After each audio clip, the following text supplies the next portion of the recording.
Hello guys, welcome back to the Pakistan stock market updates. दोस्तों, हमारे school और college की पढ़ाई में हमें सिर्फ नौकरी पाने तक का रास्ता बताया है, लेकिन उसके बाद हमें अपनी वेल्थ क्रिएशन और फाइनेंशियल फ्रीडम की जर्नी को खुद कंप्लीट करना होता है। और उस दौरान हम बहुत सारे मिस्टेक्स भी करते हैं, और जिसे अगर हम अवॉइड कर लें तो हम अपनी लाइफ में काफ़ी जल्दी फाइनेंशियल फ्रीडम अचीव कर सकते हैं। जैसे फॉर एग्जांपल एक बुक है, उनके ऑथर ने एक बड़ी सी यूनिवर्सिटी से अपनी डिग्री हासिल की और फिर 45 की एज में अपना फाइनेंशियल फ्रीडम अचीव किया। लेकिन उनके हिसाब से उनकी डिग्री ने उन्हें सिर्फ फर्स्ट जॉब तक की ही मदद की, और अगर उनको ये फाइनेंशियल नॉलेज अपनी ईयरली लाइफ में मिल जाती तो वो 30s में ही अपना फाइनेंशियल फ्रीडम अचीव कर लेते। दोस्तों, कुछ लोग तो मिस्टेक्स ऐसी भी कर लेते हैं जो लोग पूरी लाइफ टाइम में भी करेक्ट नहीं कर सकते। एक बार अगर आप वो गलती कर देते हो तो आप शायद अपनी फाइनेंशियल फ्रीडम की जर्नी में बहुत ही पीछे रह जाओगे। इसीलिए बिना वक्त बर्बाद किए आज मैं आपको इस वीडियो में कुछ इंपॉर्टेंट पर्सनल फाइनेंशियल रूल्स बताऊंगी जो कि आपके लिए बहुत फ़ायदेमंद हो सकते हैं। तो अगर आपने इस वीडियो को लाइक नहीं किया या चैनल को सब्सक्राइब नहीं किया तो इस चैनल को लाइक करें और चैनल को सब्सक्राइब करें और वीडियो स्टार्ट करते हैं। अब मैं सबसे पहले आपको एक लाइफ का इम्पोर्टेंट लेसन देती हूँ जो कि एक यंगस्टर के लिए जानना बहुत ज़रूरी है कि marry the financially right person. अब दोस्तों, इसका मतलब ये नहीं है कि मैं आपको कह रही हूँ कि किसी भी फाइनेंशियल गुरु या चार्टर्ड अकाउंटेंट या किसी भी रिच पर्सन के साथ आप पार्टनर बना लो। लेकिन फाइनेंशियल राइट पर्सन का मतलब ये है कि आपको ऐसा पार्टनर चुनना चाहिए जिसकी फाइनेंशियल हैबिट्स अच्छी हों और पैसों को लेकर अंडरस्टैंडिंग अच्छी हो।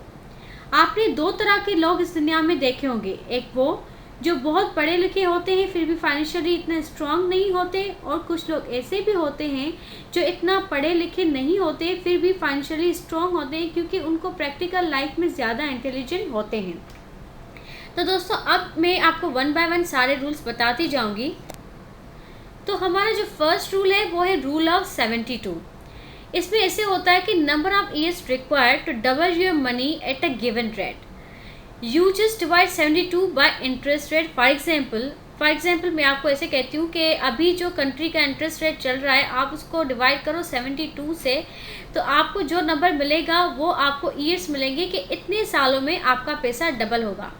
For example, if you want to know how long it will take to double your money at 8% interest rate. For example, अभी जो इंटरेस्ट रेट चल रहा है, एग्जाम्पल दे रही हूँ कि वो 8% है, और अगर आप उसको 72 से डिवाइड करते हो तो आपको जवाब आएगा 9 years.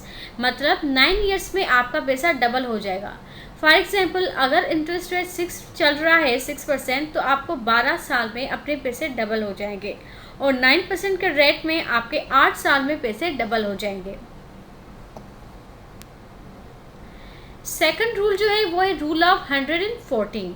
Number of years required to triple your money at a given rate, you just divide 140 by interest rate. जैसे हमने पहले 72 को डिवाइड किया था इंटरेस्ट रेट से, अभी अगर आप अपनी मनी को ट्रिपल करना चाहते हो, उस वक्त तो हमने डबल का कहा था, इसमें ये कह रही हूँ अगर आप अपनी मनी को ट्रिपल करना चाहते हो एट अ गिवन रेट तो आपको 114 को डिवाइड करना पड़ेगा इंटरेस्ट रेट से। फॉर एग्जाम्पल, अभी जो इंटरेस्ट रेट चल रहा है वो 12% है, और अगर आप 12% को 140 से डिवाइड करोगे तो आपका जवाब आएगा 9.5। मतलब 9.5 ये 9.5 साल में आपके पैसे डबल हो जाएंगे एट 6% इंटरेस्ट रेट। और अगर 6% इंटरेस्ट रेट है तो 19 ईयर्स में आपके पैसे डबल हो जाएंगे। उसके बाद आता है रूल ऑफ 114। अगर आप अपने पैसों को 4 गुना बढ़ाना चाहते हैं करंट इंटरेस्ट रेट देख के, फॉर एग्जांपल आपका जो अभी इंटरेस्ट रेट है फॉर एग्जांपल वो 12% है, और अगर आप 144 को डिवाइड करते हो 12 ईयर्स से 12% से, तो मतलब आपका 12 साल में पैसा डबल हो रहा है। और फॉर एग्जाम्पल, अगर अभी इस वक्त इंटरेस्ट रेट 6% है और आप 144 को डिवाइड कर रहे हो 6 से, तो आपका जवाब आएगा 24। मतलब 24 साल में आपका पैसा 4 गुना बढ़ जाएगा। Now the rule of 70. Divide 70 by current inflation rate to know how fast the value of your investment will get reduced to half its present value.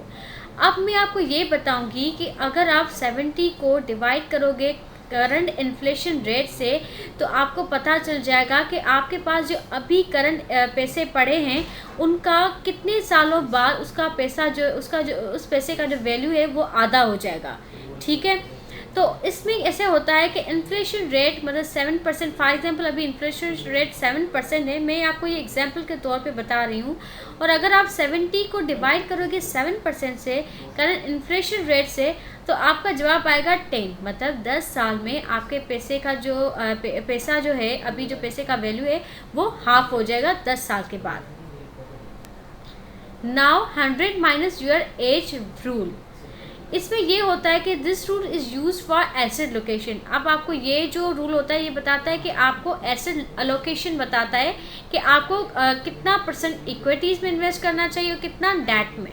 तो subtract your age from 100। For example अभी आपकी as है 30, आप उसको divide करो 100 से, आप उसको जब 100 से माइनस करते हो, 100 माइनस 30, तो आपका जवाब आता है 70। मतलब 70% जो है वो आपका इक्विटी में होगा और डेट जो आपका वो 30% होगा 30s की एज में। अगर आपकी एज 60 है तो आपका 40% आपके पास इक्विटी हो और डेट आपके पास 60%। How much of your portfolio should be allocated to equities. मतलब आपको ये बताता है कि आपको कितना जो पोर्टफोलियो है उसमें कितना परसेंट आपका इक्विटीज़ में पैसा हो और कितनी एज में हो। अब आता है rule 6, 10 minus 5 minus 3 rule. One should have reasonable returns expectations. तो आपके पास यहाँ पे जो रीजनेबल रिटर्न जो एक्सपेक्टेशन होती है वो आपको यहाँ पता चलेगा कि 10% rate of return minus equity divided by mutual funds. 5% में क्या होगा कि डेट, फिक्स डिपॉजिट और अदर डेट इंस्ट्रूमेंट्स आपके पास 5% हो। 3% सेविंग अकाउंट हो। One should have reasonable returns expectation. मतलब आपकी इतनी जो है रीजनेबल रिटर्न एक्सपेक्टेशन हो कि 10% आपको रेट ऑफ रिटर्न आपको मिले इक्विटीज से या म्यूचुअल फंड से, 5% डेट आपको मिले फिक्स डिपॉजिट और अदर डेट इंस्ट्रूमेंट से जो आपको बैंक में रखते हैं उसको पे आपको इंटरेस्ट मिलता है, 3% आपके सेविंग अकाउंट से। 50, 30 minus 20 rule allocation. Divide your income info. 50% जो है आपकी नीड्स हो, 50% आप नीड्स में इन्वेस्ट करें जैसे कि ग्रोसरीज, रेंट, EMI। 30% आपकी सेविंग हो जिसमें फॉर एग्जाम्पल आप इक्विटी में इन्वेस्ट करें, MFS में करें, म्यूचुअल फंड्स में करें, डेट में करें, फिक्स डिपॉजिट में करें, एक्सेट्रा। 20% वांट्स हो आपकी जैसे कि एंटरटेनमेंट, वैकेशंस और etcetera. 6 multiply emergency rule. Always put at least 6 times your monthly income in emergency fund for emergencies such as loss of employment, medical emergency, etc. हमेशा आपको अपना 6 टाइम जो आपकी मंथली इनकम जो आती है उसमें से 6 टाइम आपकी जो इनकम है वो आपकी एमरजेंसी फंड में जाना चाहिए कि जब भी आपके पास कोई एमरजेंसी आ जाती है, फॉर एग्जांपल लॉस हो जाता है, आप अनएम्प्लॉयमेंट हो जाते हो या मेडिकल इमरजेंसी आ जाती है तो उसको आप इन फ्यूचर यूज़ कर सको। 40% EMI रूल। इसमें होता है कि never go beyond 40% of your income into EMIs। For example आप 50,000 पर मंथ अर्न कर रहे हो, so you should have EMIs more than 20,000। तो आपके पास जो EMI हो वो 20,000 से ज़्यादा ना हो। अगर आपकी 50,000 सैलरी है तो आपकी जो EMI होती है आप रखते हो वो 20,000 से ज़्यादा ना हो। This rule is generally use by finance companies to provide loans. ये जो फाइनेंस कंपनीज जो होती है जो लोन प्रोवाइड करती है, ये जो बहुत सारी कंपनीज़ हैं जैसे कि लोन देती हैं, कार का लोन देती हैं, ऑटो लोन देती हैं, हाउस लोन देती है, तो ये मोस्टली वहाँ यूज़ होता है। और आप इसको अपनी जो फाइनेंस से अपनी जो पैसे को मैनेज करने में भी आप इस रूल को यूज़ कर सकते हो। अब हमारा जो नेक्स्ट रूल है वो है 10 times life insurance rule. Always have sum assured as 10 times of your annual income. For example 10 multiply आपकी annual income, so you can earn 5 lakhs annually. You should have at least 50 lakh insurance. आपके पास at least 50 lakh की insurance हो, 20 multiply if possible. Thank you everyone for watching this video. अगर आपको ये video अच्छी लगी और आपको ये रूल्स जो हैं वो अच्छे लगे और आपको बहुत इंफॉर्मेटिव लगे तो इस वीडियो को लाइक करें, चैनल को सब्सक्राइब करें और ये वीडियो शेयर करें और अपने फ्रेंड्स में शेयर करें, क्योंकि ये जो बेसिक रूल्स हैं ये आगे चल के आपको काम आएंगे। क्योंकि मोस्टली लोग जब भी इन्वेस्टमेंट करते हैं तो मतलब बहुत ही एक होता है ना, इंटरेस्टेड बंदा होता है, वो ज़्यादा कुछ सोचता नहीं है, बस इन्वेस्ट कर देता है। लेकिन आपको अपनी इनकम के हिसाब से कितना परसेंट इक्विटी में इन्वेस्ट करना चाहिए, कितना परसेंट आपको ज़रूरत के लिए यूज़ करना चाहिए, कितना परसेंट आपको जो डेली नीड्स कवर करने के लिए यूज़ करना चाहिए, अपनी EMI, इंश्योरेंस, या आपको आप किस एज में आपके पास कितना पैसा इक्विटीज़ में हो, ठीक है। तो ये चीज़ें भी लाइफ का एक पार्ट होती हैं। फाइनेंशियल नॉलेज होना बहुत ज़रूरी है, तो इस चीज़ को समझना बहुत ज़रूरी होता है। And otherwise thank you for watching this video and अल्लाह हाफिज़।